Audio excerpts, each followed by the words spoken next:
Welcome to Literary Libations with Librarians. And this time we are talking about traveling again. Since so many things are open up, we're excited to be able to go other places. So we're going to be sharing books that are set outside the United States. As we're sharing our titles, if you'd like to get your hands on any of them, there are several different ways to go about doing that. Probably the quickest is to contact the Monroe County Library System, your closest branch, and talk to the staff there, and they will be more than happy to assist you. If you'd like to do it yourself, you can get onto our online catalog and request physical versions, hardcovers and paperbacks, audiobooks on CD. And if you see a title that's available on one of our digital platforms, you can also do that. MCLS offers two different platforms. The first is Overdrive, and the app for Overdrive is Libby. And Libby offers downloadable ebooks and audiobooks and also magazines. The second platform is Hoopla, and Hoopla offers downloadable ebooks and audiobooks and also movies, music, and graphic novels. And if you haven't used Hoopla in a while, it's a little bit different. Now you need to look for the lightning bolt, and any of the items with a lightning bolt are ready immediately, and several people can have that item checked out at the same time.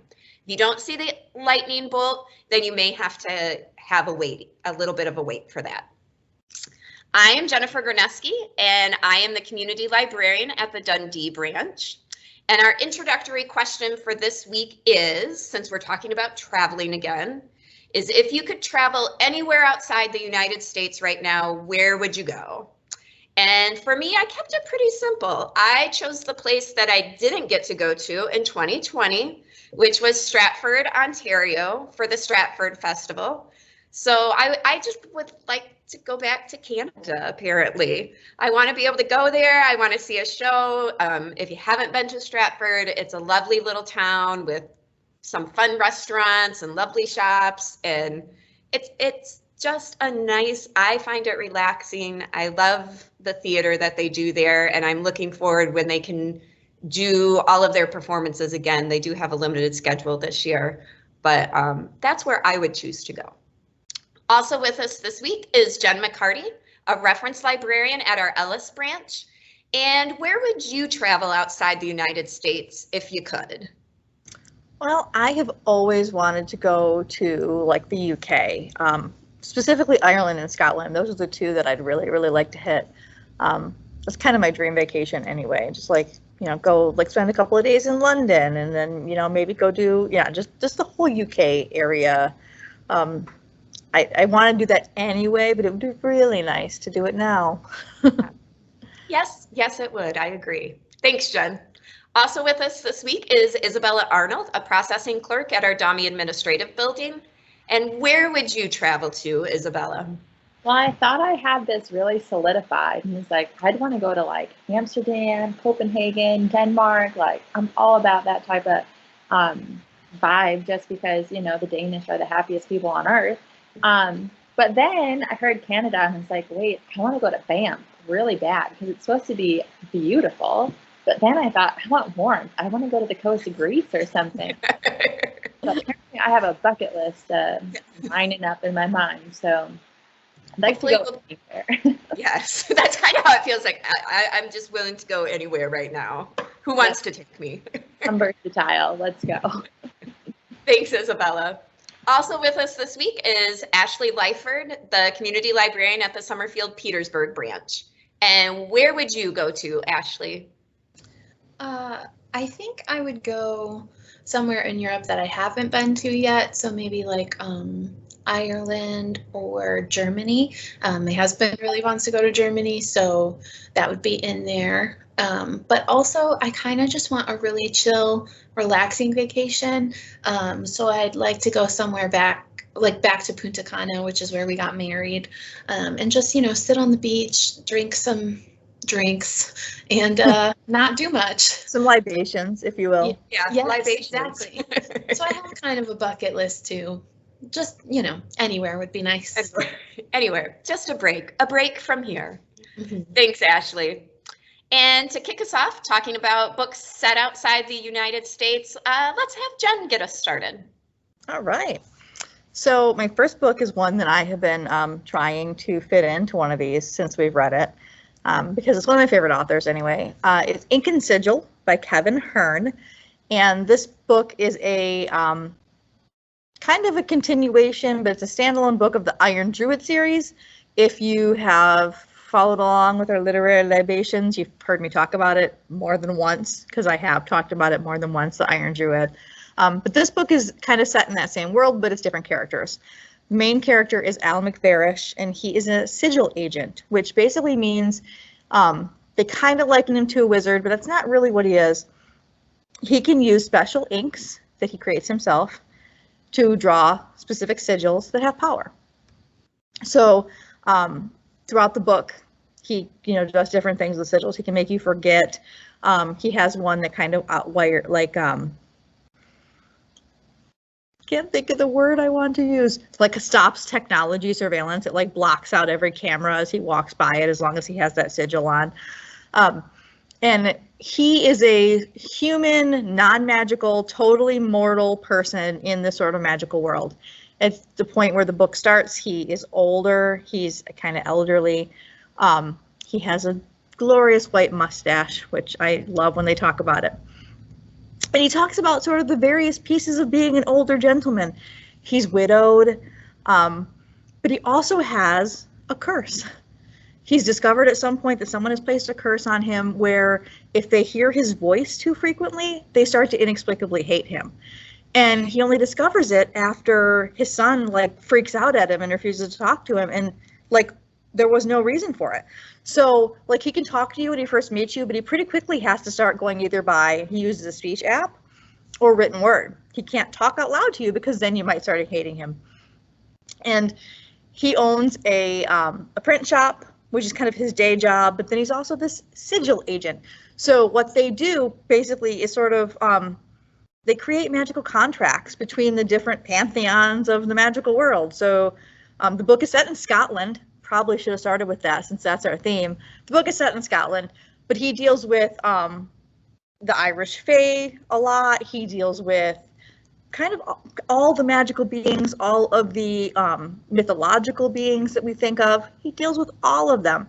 And in this particular book, Al has an apprentice. He's trying to get, an apprentice because eventually he's going to need to retire. He's getting older, and his apprentice has died. And this is like the 5th or 6th apprentice of his that's died. And he's like, what's going on? And when he's trying to figure out what's going on with his apprentice, he discovers the apprentice was also doing some nefarious things. And he knows some things he shouldn't know. And it kind of leads him into this weird little underworld of magical creatures and people who are misusing the sigils. And it's hilarious. He ends up working with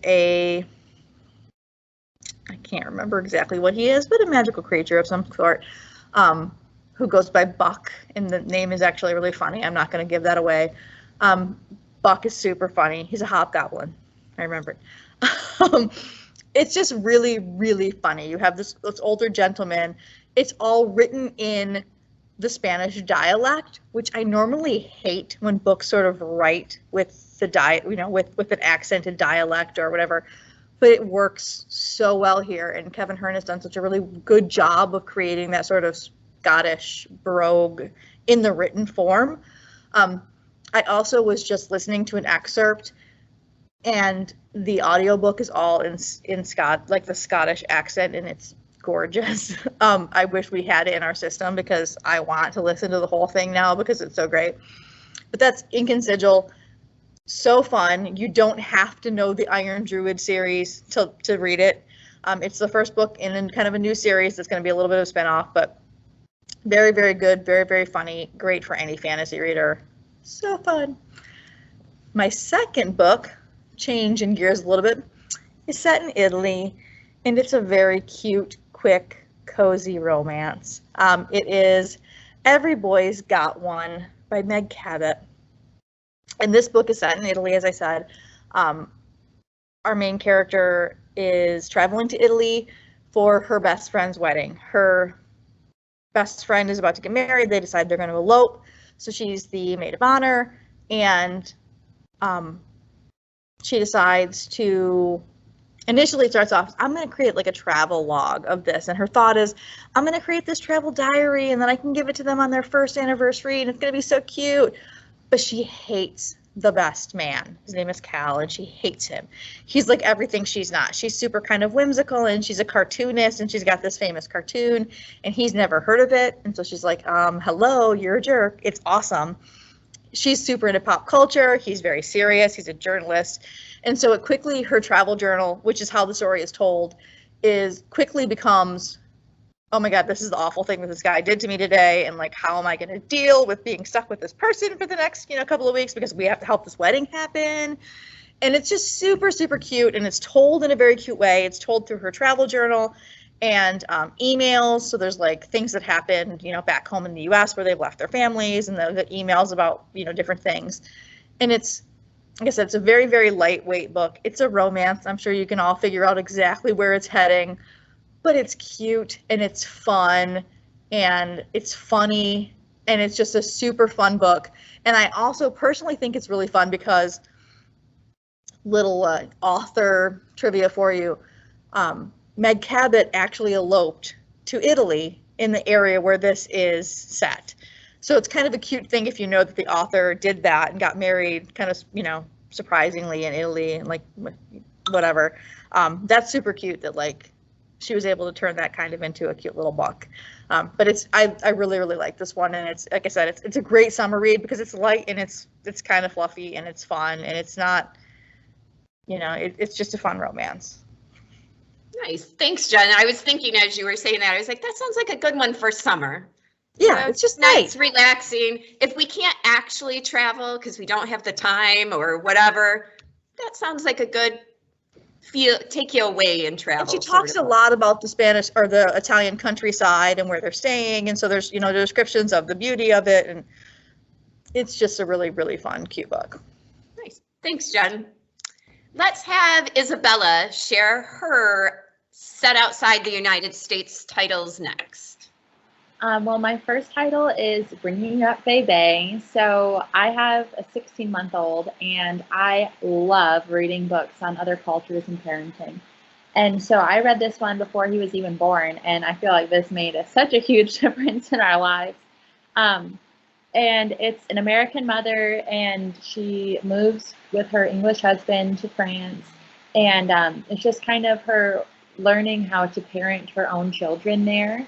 And kind of learning all the French kid rules, kind of like French kids are super duper respectful just because it's expected of them. Like there's no other way about it. Like your child will not interrupt you. Your child will wait and listen to you. Like it's just, that's how it goes. Like there's no if and or but about it. French kids eat amazing, and they're the least pickiest eaters in the world probably. And it all starts from the second they can start eating foods, they have leek soup with duck puree and asparagus foie gras. And it's just what? Can I move to that preschool? Because they all just have these amazing chefs and their menu for each week's posted for the parents to see, oh, they're having beet and leek soup this week. And it's just crazy how there's no Kraft macaroni and cheese there. There's none. And it's just, this is, you teach your kids to eat what you eat. There is no kid menu. Children are just born eating amazing. And then what I really liked is that the takeaway that parents recognize their kids not just a baby doll, just sitting there. They speak to their infant as an adult. I'm going to take off your diaper now and clean your bottom, and then we are going to the park to go and do this. And they just have full-on conversations with their children from very young ages, and I love that. I do that to my son all the time. Okay, we are going to eat some carrot puree, and then we are going to go see Nana. And it's great. And the other thing also is about the parents, the French mothers, it's just so fascinating. They don't believe in natural births whatsoever, which I thought was really fascinating. They're just no, why bother? Why bother whatsoever? None of them breastfeed their children because they're like, no, that's way too much work. You're crazy. And all of them, they have an expectation that you'll have your body back within 3 months. That's all it takes is 3 months to lose it all. And if you're not there, then you're like failing at something in your life, which I thought was very interesting. And their kids sleep through the night by 8 weeks. And I really enjoyed that chapter because my son slept through the night by like week 3. Like it was amazing. And I feel like we Son took is that 7 and doesn't do that. Well, bring that baby. It's in the collection. It's great. So I just loved that book. I highly recommend it. I know a lot of people are like French parenting books, but my son's perfect. And Of course. Because of that. And then my other book, I mean, I can't get enough of Bring It Baby, but my other book is a fiction, crazy for me, but it's by my favorite author, Frederick Backman. It's called Beartown. And so I have read everything he's written. And when this book was handed to me by my mother, I was like, it's about hockey. No, I'm not reading this. And because, you know, I grew up at my brother's roller hockey games, and it's like, no, I'm not reading a book about hockey. It was so good. I had to read the sequel too. So Beartown is set in Sweden, in this little town that is slowly turning into the forest. The people there have nothing that's really just giving them excitement in their lives, but their local hockey team. Their local hockey team is going to the semifinals, and they're a big deal. And that's the one hope the town has until their unshakable belief in their amazing hockey team gets slightly shattered, and by an incident with their star captain kid. And then it just kind of, it's a fascinating look at the town people and how they deal with trauma differently. And beautifully written. I can even remember like the opening line is this like bang, bang, bang, bang, and it's this repetitive bang, bang, bang. And you're like, what is that? Like, what is this? And it's a hockey puck. It's a hockey puck being shot across a frozen garden into a hockey net. Like he's done thousands of times before. Like, I have no reason to remember the opening of this book whatsoever. It's about hockey. But so good, so good. And then there's a sequel called Us Against You, which continues on with this small town. Everything he writes is fantastic. I can't recommend it enough. Beartown actually became a television show too over in Sweden. It was that, like, people recognized it was that good. So it's about hockey, but it's not about hockey. Can't recommend it enough. Excellent. Thank you, Isabella. And let's have Ashley share her books set outside the United States. Sure. So one thing I didn't think of when I was answering the question earlier, I mentioned Punta Cana, which is, you know, that picture behind me. That's the beach where, you know, we got married. Just want to go back there. That's all I want. Anyways, my books have, it's been a minute since I read them, but I did love them. The first one I'll talk about is 13 Little Blue Envelopes by Maureen Johnson. So this book is about a girl named Ginny whose aunt just passed away, but she left her an envelope, obviously, with $1,000 in it and instructions to buy a plane ticket. So she's supposed to go to London, and then the aunt has left instructions, and then once she completes each thing, she can open up the next envelope. So it's just like this little like experience for her. It helps her grow a little bit and find herself. You know, YA books are often about finding yourself.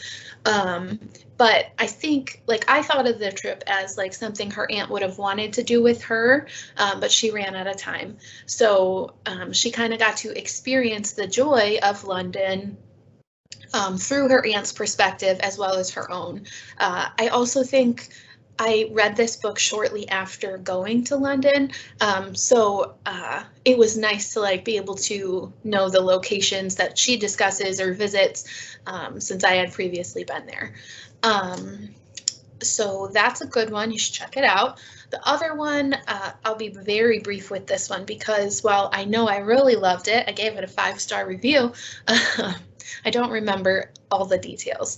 The book starts with Hadley as the main character's name, and she is supposed to be going to London again for her father's wedding. He's marrying a woman, her stepmother, that she's never met. Obviously, she has a lot of feelings about this, but she missed her flight. So she's stuck at the airport waiting for the next flight. While she's stuck, she happens to meet a boy. His name is Oliver. He's British and waiting to go home. So it turns out once they do get on the flight, they are seated next to each other. The flight goes super fast because they're chatting and talking and getting to know one another. And then, you know, they were going to try and keep in touch, but getting off the plane and getting to where they're going is such a, you know, it's always kind of confusing and a hassle that they lost track of each other, never shared information. So the whole book is just hoping, you know, that they can meet again at some point. Like, does fate intertwine and they meet again to continue their friendship or see, you know, romantically where it might go. So that's just a brief description of both books. Nice. So if you want to go to London, pick one of those ones up. Yeah. Thanks, Ashley. Yep. And my titles, the first one is one that I read. I actually listened to this one. It's a fabulous listen. And I listened to it a couple of months ago, and I've kind of been waiting for some sort of theme that I can talk about it because I really, really enjoyed it. And I feel it has wide appeal and nothing was really fitting. So I'm putting it in here because it takes place on the high seas. In 1634, the ship is traveling from Southeast Asia back to Amsterdam, and it is traveling for a number of reasons, mostly because the owner of a tea company is going back to Amsterdam because he's hoping that he's going to be placed on the head council of the company. So he's on the ship, he makes his wife get on the ship, and they're also bringing a prisoner with them, Sammy Pipps, who is currently, during 1634, considered the world's greatest detective. It's a little bit of like an early Shakespeare. And he brings with him his Watson, Arendt, except Arendt is more like a bodyguard, and he's huge. And so Sammy's stuck in the hold of the ship, and Arendt's up above. And before their ship even leaves port, one of the sailors is there and lights himself on fire and kills himself and declares that there is a curse on the ship and that a demon is coming after the ship. So of course it's 1634. This gets everybody in a hubbub. Should they still sail? The tea company head guy says, yep, we're sailing this ship because I'm getting on that council no matter what. So the ship takes off, and the rest of the story takes place out on the open ocean. And of course, terrible things begin happening to livestock and to the ship itself, and there is a murder on the ship. So it's kind of like a closed room Agatha Christie murder mystery set on the high seas with some supernatural stuff going on with this demon curse that could be happening. And I really loved it. If you're just looking for a good yarn, you know, just a story with characters and different places and trying to figure out this mystery at the same time, it's really good. All of the supporting characters are really interesting as well.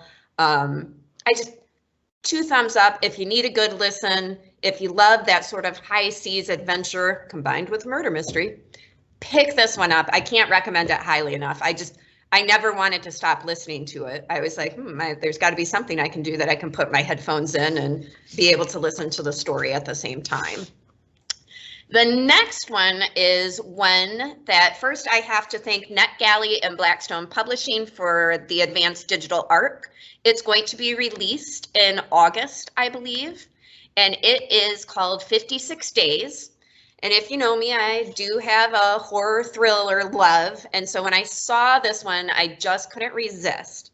This one is set in Dublin, and the story starts the same week that the pandemic starts, the 2020 pandemic. And so it starts then, so already you're kind of like, if you remember back to that time, all the unknowns and the anxiety, and you get news and they'd say, well, this is happening and this might be closing down and this could be happening. And Sierra has just moved to Dublin for a new job position. She doesn't really know anyone in the city. And she meets, what's his name? Oliver in the grocery store. And they hit it off and they start talking, and it turns out they have a lot of interests the same. So over the next couple of weeks, they get to know each other. And then the announcement comes that Dublin is shutting down.